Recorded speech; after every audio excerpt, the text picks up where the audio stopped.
Guys, এই মুভিটা একেবারে রিসেন্টলি রিলিজ হয়েছে আর এর গল্পটা সত্যি অনেক ভালো। আমি বলবো এটা অবশ্যই দেখে নিও। এই ভিডিওর পিন কমেন্টে লিংক দেওয়া আছে, চাইলে দেখে নিতে পারেন। গল্পের শুরু হয় কাশ্মীর থেকে। কাশ্মীরকে বলা হয় পৃথিবীর স্বর্গ, কিন্তু সত্যি কথা বলতে এই জায়গাটা বাইরের থেকে যতটা সুন্দর দেখায়, ভেতর থেকে ঠিক ততটাই ক্ষতবিক্ষত। তারপর আমরা দেখি আর্মি ক্যাম্পে সবাইকে ইনফর্ম করা হচ্ছে যে পুরো কাশ্মীর জুড়ে একটা ভয়ঙ্কর সন্ত্রাসবাদী সক্রিয়, যার নাম মৌসান, যে অনেকবার কাশ্মীরে হামলা চালিয়েছে, করেছে। এখন তার গোপন ঘাটির লোকেশন বের হয়ে গেছে। তাকে ধরার দায়িত্ব দেওয়া হয় কর্নেল বিজয়কে। আর কর্নেল বিজয় একেবারে সাহসিকতার সঙ্গে অপারেশন চালিয়ে সেই ঘাঁটি ধ্বংস করে দেয়, ওদের একের পর এক শেষ করে দেয়। এমনকি সে মোসানকেও জীবিত ধরে ফেলে। এই অপারেশনের সফলতার পর কর্নেল বিজয়ের সম্মানে একটা ছোট পার্টির আয়োজন করা হয়। পার্টিতে বিজয়ের স্ত্রী মেহের বলে, সবাইয়ের সামনে তোমার ছেলে তোমার জন্য কিছু বলতে চায়।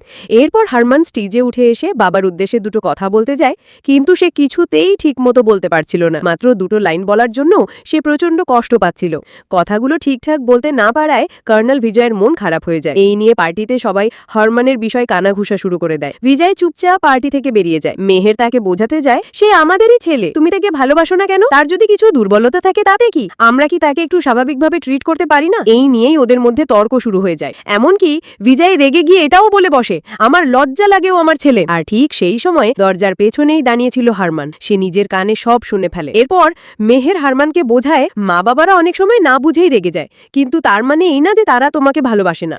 কিন্তু হারমান আর ছোট নেই যে কিছু বুঝবে না। আজ তো সে নিজের কানে শুনেছে। সে জানে সে দুর্বল, কিন্তু সে প্রতিদিন চেষ্টা করে যেন তার বাবা যেভাবে চায় সেভাবেই নিজেকে তৈরি করতে পারে। এদিকে আমরা বিজয়ের পুরনো জীবনের কিছু ঝলক দেখি। সে কেন এত কঠোর? কারণ তার বাবা নিজেও একজন আর্মি অফিসার ছিলেন। ছোটবেলা থেকেই তাকে কড়া ট্রেনিং এর মধ্যে দিয়ে যেতে হয়েছে। যখন অন্য ছেলেরা খেলা করত তখন বিজয়ের হাতে ছিল বন্দুক, কিন্তু যখনই সে বাবার প্রত্যাশা অনুযায়ী কিছু করতে পারতো না, তখন তার বাবা বলতেন, তোর দ্বারা কিছু হবে না, তুই কখনো আমার মতো হতে পারবি না। পরের দিন বিজয়ের ফোনে আসে একটা অচেনা নাম্বার থেকে কল। ও পাশের লোক শুধু এটুকু বলে, কর্নেল বিজয়, আপনার ছেলের নাম কি হারমান? এই কথাটা বলেই ফোন কেটে দেয়। তখনই বিজয়ের ভেতরে ভয় ঢুকে যায়। সে দৌড়ে মাঠের দিকে ছুটে যায়। গিয়ে দেখে হারমান তার বন্ধুদের সঙ্গে ফুটবল ম্যাচ খেলছে। বিজয় অনেকটাই আতঙ্কিত হয়ে পড়ে। এই সময় তার কাছে এক অচেনা লোক আসে, বলে, আমার ছেলে শোয়েব আর আপনার ছেলে হারমানের মধ্যে দারুণ বন্ধুত্ব হয়ে গেছে। আর ওই লোক জানায়, আমার সামনেই একটা বেকারি আছে, মাত্র 2 মাস আগেই এই বেকারিটা খোলা হয়েছে।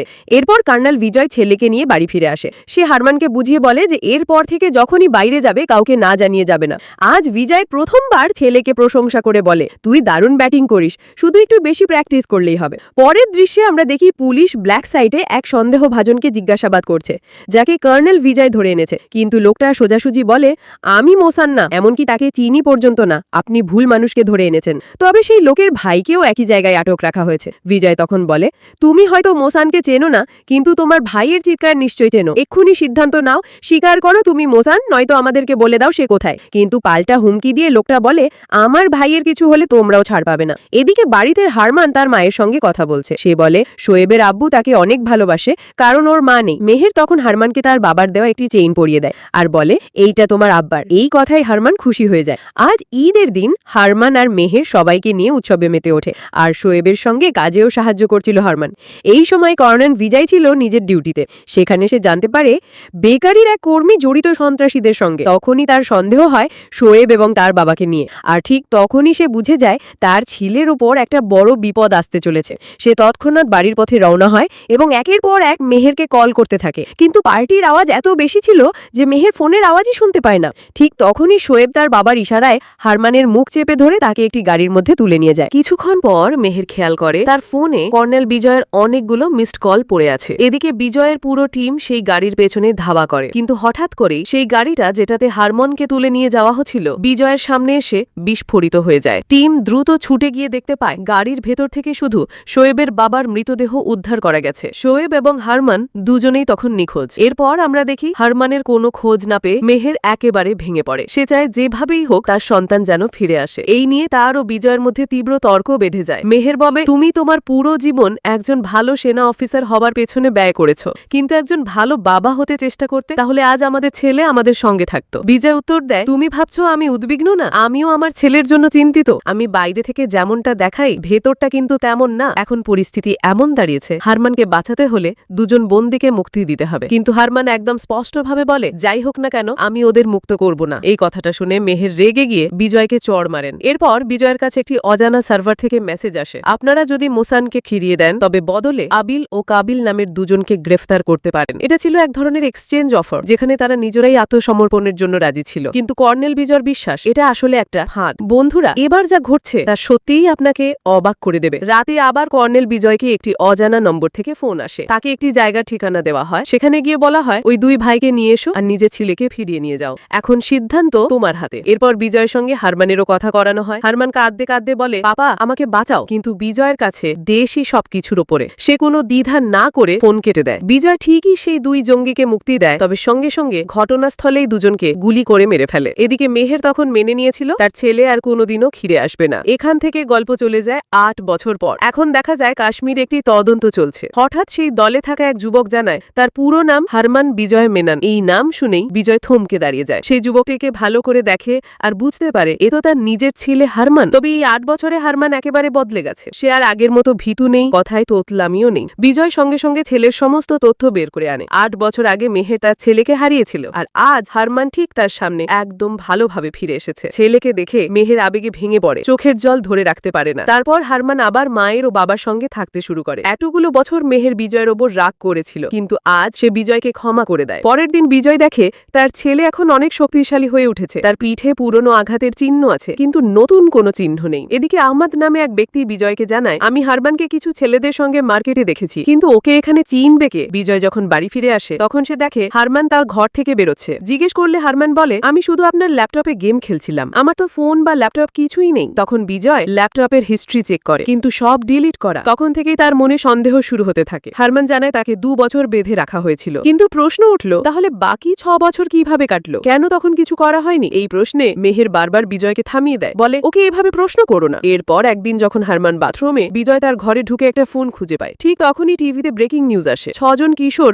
যাদের বয়স 15 থেকে 20 বছরের মধ্যে, তারা সীমান্ত পেরিয়ে দেশে ঢুকে পড়েছে। আর 8 বছর পর কাশ্মীরে বড় সড় একটি হামলা হয়েছে। এই হামলার জন্য ওই 6 জনকেই দায়ী করা হচ্ছে। এখন বিজয় সন্দেহ আরো বেড়ে যায়। সে হারমানের ফোন ক্লোন করার জন্য পাঠায় এবং তার ডিএনএ টেস্ট করানোর জন্য চুল সংগ্রহ করে। ঠিক তখনই মেহের এসে পড়ে। সে ডিএনএ রিপোর্ট দেখে ফেলে, তবে এই প্রমাণের আসলে মেহেরের দরকারই ছিল না। সে কেবল বিজয়ের ওপর রেগে গিয়ে বলে, আমি ভাবিনি তুমি এতটা নিচে নামতে পারো। আর এখন রিপোর্টেও পরিষ্কারভাবে লেখা, হারমান আসলেই বিজয়েরই ছেলে। এই সত্যি জানার পর বিজয় নিজের কৃতকর্মে ভীষণ লজ্জিত হয়ে পড়ে। তাহলে এবার আসল টুইস্টের গল্পটা শুনুন বন্ধুরা। বিজয় এখন বুঝতে পারে সে তার নিজের ছেলের ওপরই সন্দেহ করেছিল। এই কথা বুঝে সে সরাসরি হারমানের কাছে গিয়ে ক্ষমা চায়।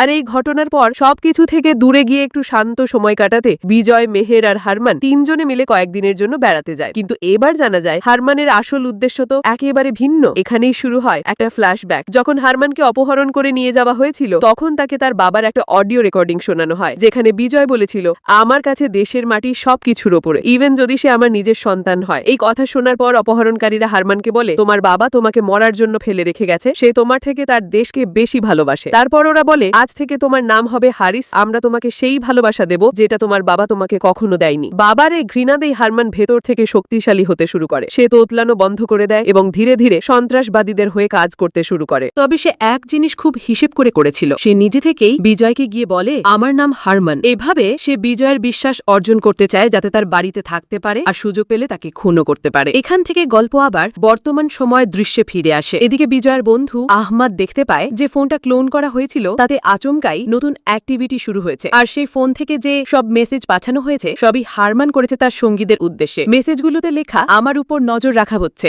আমি খুব শিগগিরই বিজয় মেননকে মেরে ফেলবো। আহমদ সঙ্গে সঙ্গে বিজয়কে একটি ফ্যাক্স পাঠায়, কিন্তু ফ্যাক্স পৌঁছানোর আগেই বিজয় ও হারমান বাইরে বেড়াতে চলে যায়। বাড়িতে তখন শুধু মেহর একাই ছিলেন। মেহর সেই ফ্যাক্সটি হাতে পান আর তাতে লেখা ছিল, আজ আমি বিজয় মেননকে মেরে ফেলবো। অন্যদিকে আহমদও গাড়ি নিয়ে ছুটে চলে যায়, কিন্তু নেটওয়ার্ক সমস্যার কারণে বিজয়ের ফোনে কিছুতেই পৌঁছানো যাচ্ছিল না। এদিকে আমরা দেখি হারমান ঠিক সেই মুহূর্তে বিজয়কে গুলির নিশানায় নিয়েছে। তবে ঠিক তখনই মেহর এসে হাজির হয় আর সেই গুলি গিয়ে মেহরের গায়ে লাগে। হারমান পালিয়ে যেতে সফল হয়। সে সোজা গিয়ে নিজের ঘাঁটিতে ফিরে আসে। সেখানে আমরা দেখি শুয়েব আর তার চাচা আলোচনা করছে, হারমান এখনো দুর্বল, সে এখনো তার বাবার প্রতি আশা রাখে। তারা এবার এক ভয়ঙ্কর পরিকল্পনা করে, এইবার আমরা বিজয়কে ভিতর থেকে ভেঙে ফেলবো। যখন তার নিজের ছেলে তার বিরুদ্ধে দাঁড়াবে তখন তার সব অহংকার মাটিতে মিশে যাবে। এদিকে মেহর আর বিজয়কে হাসপাতালে ভর্তি করা হয়। ঠিক সময় পৌঁছানোর জন্য মেহরকে বাঁচানো সম্ভব হয়। তবে শারীরিক আঘাতের চেয়ে বেশি কষ্ট মেহরের হচ্ছে এই কারণে যে ছেলের জন্য সে এত লড়েছে আর সেই ছেলেই তাদের বিরুদ্ধে দাঁড়িয়ে গেছে। তবু মেহর এখনো তার ছেলেকে ফেরত পেতে চায়। সে বিজয়কে বলে, আমি আর একবারও আমার আমার ছেলেকে হারাতে চাই না, তোমাকে ওকে ফিরিয়ে আনতেই হবে, আমি নিজে ওকে বুঝিয়ে বলবো। এরপর একদিন